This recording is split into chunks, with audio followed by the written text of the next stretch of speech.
So hello everyone, আজকে তোমাদের সাথে আমি একটা get ready with me share করছি। তো ফার্স্টেই আমি এখানে জুডিও থেকে এনেছিলাম এই ওয়াইপসটা। এইটা দিয়ে আমি ভালো করে মুখটাকে ক্লিন করে নিচ্ছি। মেকআপ করার আগে মুখটাকে ভালো করে ক্লিন করে নেওয়াটা অবশ্যই খুবই দরকার।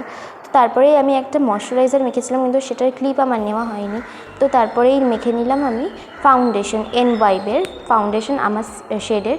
তো তারপরেই একটা ব্লাশ দিয়েছিলাম, যেহেতু লিপস্টিক দিয়ে পরেছিলাম তো সেই জন্য দেখাইনি ব্লাশটা। তো তারপরেই একটা ব্লু হেভেনের কম্প্যাক্ট পাউডার মেখেছিলাম। তো মেকআপটাকে সেট করার জন্য কম্প্যাক্ট পাউডার দেওয়াটা খুবই দরকার। তো তারপরেই রেকর্ডের একটা আইলাইনার দিয়েছিলাম, এই আইলাইনারটা ভীষণই সুন্দর ছিল। আর তারপরে রেকর্ডের মাস্কারা দিয়েছিলাম। তারপরে একটা মার্সের হাইলাইটার, এটাই দিয়ে দিয়েছিলাম।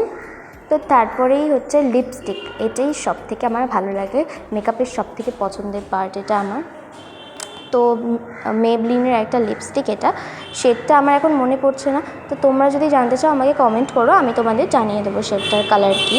তো তারপরেই হচ্ছে করেছিলাম, চুলটা একটু কম করে নিয়েছিলাম। আর আমি খুব বেশি মেকআপ করিনি এখানে, আর পছন্দও করি না খুব একটা বেশি মেকআপ, আমি সেই জন্য হালকা পাতলাই একটু মেকআপ করেছিলাম। তো তোমাদের লুকটা কেমন লাগলো আমাকে অবশ্যই জানিও। এখানে চুলটা আঁচড়াচ্ছিলাম আমি। তো তারপরেই আমি একটা স্ট্রাক পরে নিলাম, যেহেতু বাইরে ভীষণই ঠান্ডা ছিল, তো সেই জন্য একটা স্ট্রাক পরে নিয়েছিলাম আর একটা ঝমকাচ্ছিলাম।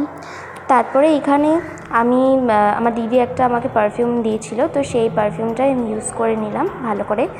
তো তারপরে একটু ঝমকাচ্ছিলাম। আর তোমাদের এই লুকটা কেমন লাগলো আমাকে অবশ্যই জানিও।